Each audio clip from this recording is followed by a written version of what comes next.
How long have you been waiting? Not days, not weeks, years. Maybe you've been waiting for the job that finally sees your worth, the relationship that finally feels like home, the breakthrough that keeps getting promised but never arrives. And somewhere along the way, quietly, dangerously, a thought crept in. What if God forgot about me? If that thought has ever visited you in the middle of the night, this story is for you. Today you're going to meet Grace, a woman who waited 7 years, who cried in her car so her family wouldn't hear, who almost gave up the month before everything changed.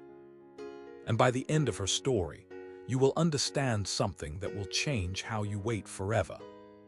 God is not late, He is just never early either. Grace was 34 years old. By every measure, she was doing fine. She had a job, she paid her bills, she went to church every Sunday and sang the worship songs with her whole heart. She prayed, she believed, she served. But fine is a painful word when your heart is aching for more. Grace had been asking God for one thing for 7 years. Not money, not fame. She just wanted her life to finally make sense. 7 years, 84 months, over 2,500 mornings of not yet. She had fasted, believed with everything she had, and still nothing had moved. She had underlined Habakkuk 2 verse 3 14 times in different colors. For the vision awaits an appointed time. Though it linger, wait for it. It will certainly come and will not delay. She believed it. She was trying to keep believing it. But 7 years is a long time to keep underlining the same promise. It was a Tuesday evening in November. Grace had just left another job interview, her 19th that year. She already knew the call was not coming. She sat in that car and did not cry. She had run out of tears 3 years ago. Instead, she looked up at the sky and said out loud in an empty car, in a cold parking lot, "I'm tired, God. I'm so tired, and I don't know if you're listening. But if you are, I need you to do something, because I can't keep doing this." She didn't hear a voice. She didn't see a sign. The sky didn't open. She just sat there. Then she started the car and drove home. What Grace didn't know sitting in that cold parking lot was that her prayer had just started a countdown she couldn't see. Because sometimes God waits for the moment we stop complaining about the wait and start trusting Him in it. 2 days after that parking lot prayer, Grace went to church. She sat in her usual spot, 3rd row, like always. She sang the worship songs. But this Sunday, the words felt hollow. She was going through the motions and she knew it. After the service, as Grace gathered her things to leave, she felt a gentle hand on her shoulder. She turned around. It was Sister Margaret. Graceful, steady, silver hair, warm eyes. The kind of woman who had clearly walked through fire and come out with peace instead of scars. Grace had admired her for years from across the church hall, but they had never had a deep conversation, which is why what Sister Margaret said next stopped her completely. "Grace, my dear, I've been watching you for a few weeks now, and something in my spirit keeps pulling me toward you. I don't want to intrude, but I feel like God is asking me to ask you one question." Grace stood very still. "Are you okay? And I don't mean fine. I mean, are you really okay?" Grace opened her mouth. That word was right there, fine. But something about the way Sister Margaret looked at her, like she already knew, the answer made it impossible to say. Grace's eyes filled with tears she hadn't planned on. "No, I'm really not." Sister Margaret nodded gently, like that was exactly what she expected, like that was exactly why she had walked over. "Come, let's find somewhere quiet to talk." Sister Margaret didn't come with a sermon. She came with presence. She sat across from Grace, looked at her quietly, and said, "Tell me everything." And for the first time in a long time, Grace told the truth. All of it, the 7 years, the unanswered prayers, the 19 interviews, the exhaustion she had been hiding behind fine. Sister Margaret listened, all the way to the end. Then she said, "I know this feeling, Grace. I lived in it for 11 years." Grace looked up. 11 years of praying the same prayer. 11 years of watching others receive what I was believing God for. And I almost gave up, more than once. Grace asked quietly, "What kept you?" Sister Margaret smiled, the kind of smile that has been through something. "I finally understood that God's timing is not a punishment. It is a preparation. The delay was never about what I was waiting for. It was about who I needed to become before I could receive it." Grace, the seed doesn't bloom in winter, but that doesn't mean it's dead. It means it's being prepared for a spring you cannot see yet. She reached across and held Grace's hand. "Don't you dare give up in the winter, child." Grace didn't say anything. She didn't need to. Something had cracked open inside her chest, and for the first time in 7 years, it didn't feel like silence from God. It felt like preparation. That night, Grace wrote 3 things in her journal. I want to share them with you now, because if you are waiting, and I believe you are, these 3 truths may be the most important thing you hear today.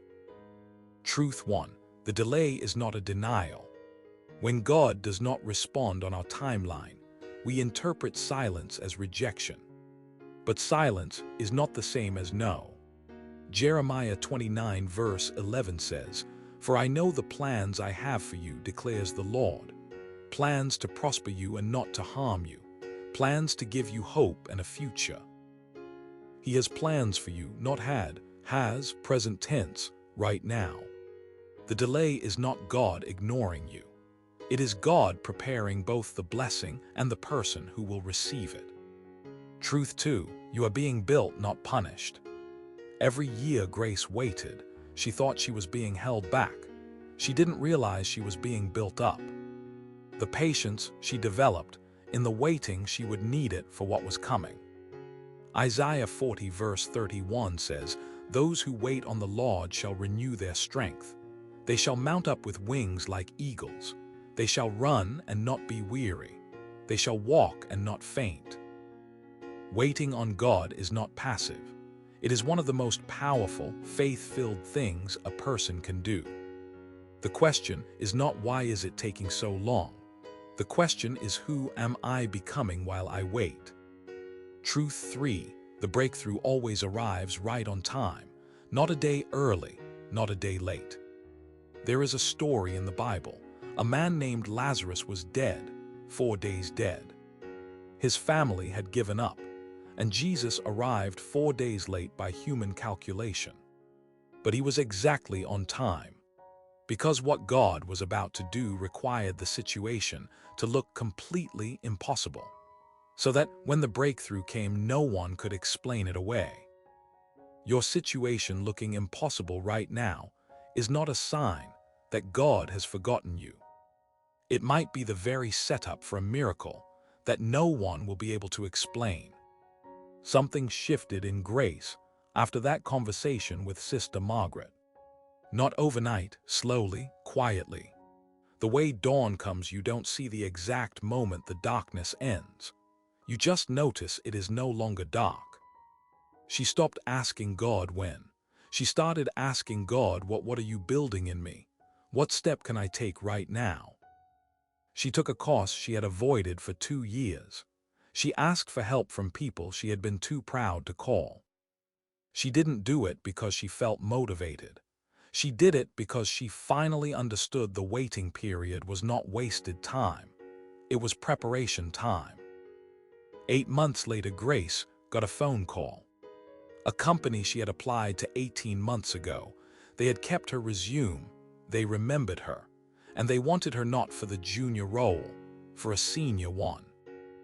The same week, other things she had quietly believed for began to move. Not all at once, but the dam had broken. And what had been held back for 7 years began to flow. That evening, Grace picked up her phone and called Sister Margaret.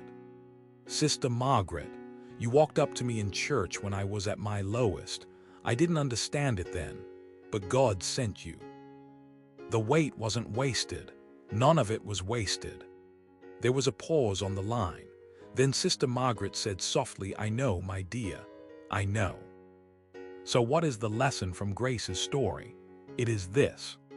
God's timing is not a mystery designed to frustrate you. It is a precision designed to position you. The waiting is not the enemy of your breakthrough. It is the preparation for it. And the real danger is not that God will forget you. The danger is that you will give up 1 month before He moves. Grace almost did. Sister Margaret almost did. Maybe you are close to doing the same. But you are here today, which means something in you is still holding on. Don't let go. Here is your challenge. 3 steps, 30 days. Step 1, write it down. Whatever you have been believing God for, just you and a page, honest. Step 2, change your question. Every morning stop asking God when, start asking what. What are you building in me today? What step can I take right now? Step 3, 1 small act of faith every day. 1 step that says, I believe the harvest is coming, and I will keep planting until it does.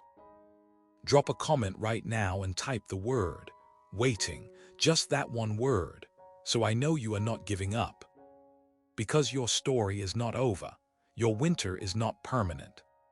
And God, the same God who remembered Grace, who sent Sister Margaret, who raised Lazarus after 4 days, He has not forgotten you. He is not late, He is just never early either. And when He moves, it will be right on time. If this story touched your heart, please give it a like. It helps more people find this message when they need it most. Subscribe to Hope Speaks for new stories that remind you that no matter where you are, there is always a reason to keep going. And share this with someone who is waiting right now, someone who needs to hear that they are not forgotten. Until next time, keep the faith, keep going, your story is not over.